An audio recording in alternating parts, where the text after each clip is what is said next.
Now that we have inputted our wellhead information, we've set up our meters for both our gas and fluids, we're now ready to start inputting data and, more importantly, inputting comments.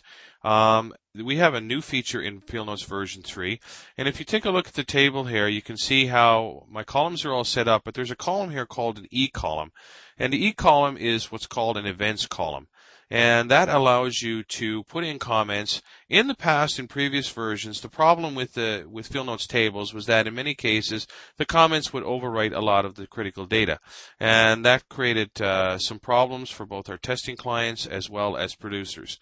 So what we have corrected that in version 3, and I will show you how we can go through that. So what we'll do is we'll close out our meter configuration bar just to give you a better view of the table.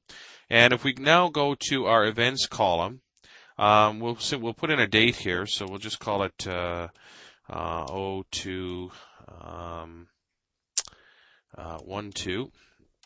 and we'll go with a starting time of 6 o'clock.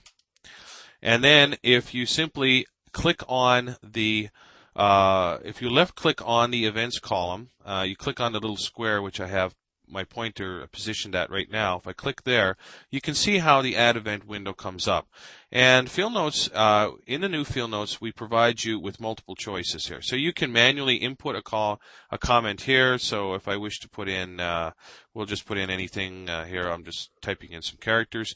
Or I can choose from a drop-down menu here, which allows you some choices here which to choose from. So for example, if I wanted to put in arrive on location, I just simply left click on arrive on location. We'll get rid of the characters that I had already typed in. And if I click OK, you'll see how that comment gets added to the table. But what happens is it pushes the data down a row so that you are no longer faced with the situation whereby the comments are going to overwrite the data. You can also see that even after the comment has been added, you can still edit it. So you can type in right into the table,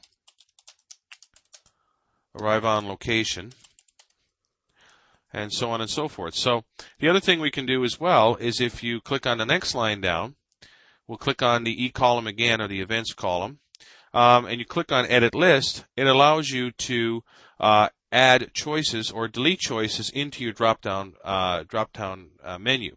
So for example, if I wanted to put in increase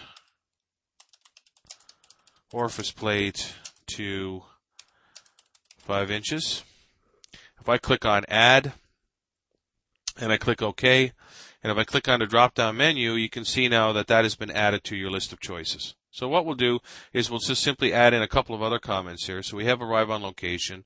Let's have our rig equipment here. We'll put in our safety meeting. And then we're ready to begin our test, and we can put in the next comment, which would be open well to flow. Okay? You can put in comments into your events.